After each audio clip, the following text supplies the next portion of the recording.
നമ്മുടെ രക്തക്കുഴലുകളിൽ ബ്ലോക്കുകൾ സൃഷ്ടിച്ചിട്ടാണ് പലപ്പോഴും നമുക്ക് ഹൃദയാഘാതവും പക്ഷാഘാതവും അല്ലെങ്കിൽ പെരിഫറൽ വാസ്കുലർ ഡിസീസ്, നമ്മളെ ചലനശേഷിയൊക്കെ നഷ്ടപ്പെട്ടു പോകുന്ന അവസ്ഥകളൊക്കെ വരുന്നത്. അപ്പോൾ ഈ രക്തക്കുഴലുകളെ വളരെ യങ്ങായിട്ട് സന്തോഷത്തോടെയും പിടിച്ചു നിർത്താൻ നമ്മൾക്ക് സാധ്യമാവേണ്ടതുണ്ട്. നമ്മുടെ രക്തക്കുഴലുകളെന്ന് പറഞ്ഞു കഴിഞ്ഞാൽ, രക്തവെസലുകളെന്ന് പറഞ്ഞു കഴിഞ്ഞാൽ ഒരു ഗാർഡൻ ഹോസസിനെ പോലെയാണ്. അവ ഫ്ലെക്സിബിളായി നിൽക്കുമ്പം അതിലൂടെ ഈസി ആയിട്ട് വെള്ളം പോകും. അവ സ്റ്റിഫായി നിൽക്കുമ്പോൾ അതിലൂടെ പ്രഷർ ബിൽഡപ്പ് ചെയ്യും. ഇതേപോലെയാണ് നമ്മുടെ രക്തക്കുഴലും ചെയ്യുന്നത്. നമ്മുടെ ഈ രക്തക്കുഴലുകൾ ഏറ്റവും ഫ്ലെക്സിബിളായി നിലനിർത്താൻ വേണ്ടിയിട്ടുള്ള 4 വഴികളാണെന്ന് പറഞ്ഞു. കൈക്കുമ്പിൾ നിറയെ പീനട്ട് അല്ലെങ്കിൽ 2 table spoon peanut butter daily കഴിക്കുകയാണെങ്കിൽ നമ്മളെ ബ്ലഡ് വെസലുകളെ നല്ല ഫ്ലെക്സിബിളായിട്ട് നിലനിർത്താൻ പറ്റും എന്നുള്ളതാണ്. ഒരു 8 ആഴ്ച കൊണ്ട് പോലും ഇത് സാധ്യമാവും. പീനട്ട്സ് എന്ന് പറഞ്ഞാൽ നമുക്കറിയാം, അതിലൊരുപാട് പോളിഫെനോൾസ് അടങ്ങിയിട്ടുണ്ട്. അത് നമ്മൾ രക്തക്കുഴലുകളിൽ ഞാൻ പറഞ്ഞല്ലോ ഉണ്ടാകുന്ന നീർവീക്കത്തെ തടയാൻ സഹായിക്കുന്ന ഒരു സംഭവമാണ്. ഈ നീർവീക്കം കൂടുതൽ ഉണ്ടായിക്കഴിഞ്ഞാൽ ഇത് കൂടുതൽ ഉറച്ചു പോകാൻ സാധ്യതയുണ്ട് രക്തക്കുഴൽ. മനസ്സിലായില്ലേ? അപ്പോൾ നിങ്ങൾക്ക് ആ പീനട്ട് നിങ്ങൾക്ക് ഇഷ്ടമല്ല, അതിൽ അലർജി ഉണ്ട്, എന്ത് ചെയ്യും? വാൾനട്ട് കഴിക്കാം. സെയിം മാജിക്, വ്യത്യസ്ത കാര്യമൊന്നും മാത്രം, പക്ഷെ സെയിം എഫക്റ്റ് കിട്ടും.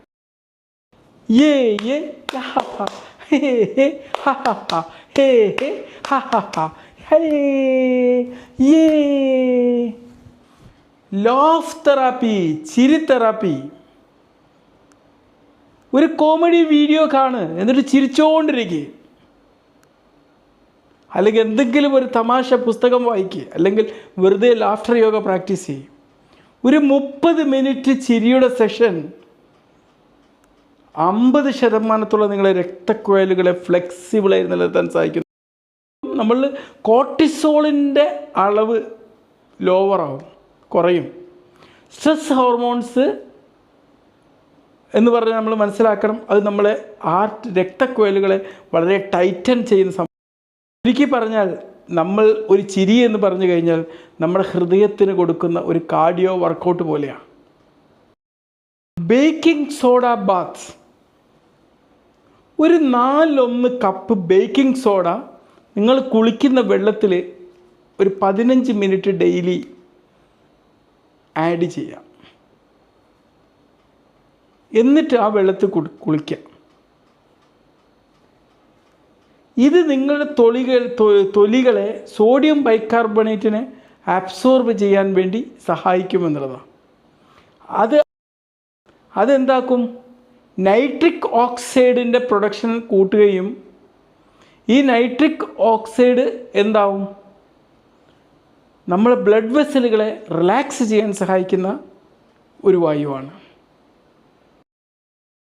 ചുരുക്കി പറഞ്ഞാൽ നമ്മളെ ബ്ലഡ് വെസലുകൾക്ക് കൊടുക്കുന്ന ഒരു സ്പാ വെക്കേഷൻ പോലെയാണ് ഈ ബേക്കിംഗ് സോഡ ബാത്ത് എന്നത്. Krill oil power. ദിവസം ഒരു 2 പ്രാവശ്യമെങ്കിലും 1000 mg ക്രിൽ ഓയിൽ കഴിക്കുകയാണെങ്കിൽ ഇതിലടങ്ങിയിട്ടുള്ള omega-3 ഫാറ്റി ആസിഡും ആസ്റ്റാസാന്തിൻ എന്ന് പറയുന്ന ഇതും രക്തനാളികളെ പ്രൊട്ടക്റ്റ് ചെയ്യുകയും അത് നൈട്രിക് ഓക്സൈഡിൻ്റെ ഉൽപ്പാദനം കൂട്ടുകയും ചെയ്യും. ചുരുക്കി പറഞ്ഞാൽ ഈ ടിപ്സ് എല്ലാം ഫോളോ ചെയ്ത് കഴിഞ്ഞാൽ നമ്മുടെ തലച്ചോറും നമ്മുടെ ഹൃദയവും നമ്മുടെ പേശികളും നല്ല ചെറുപ്പമായി നിലനിർത്തും.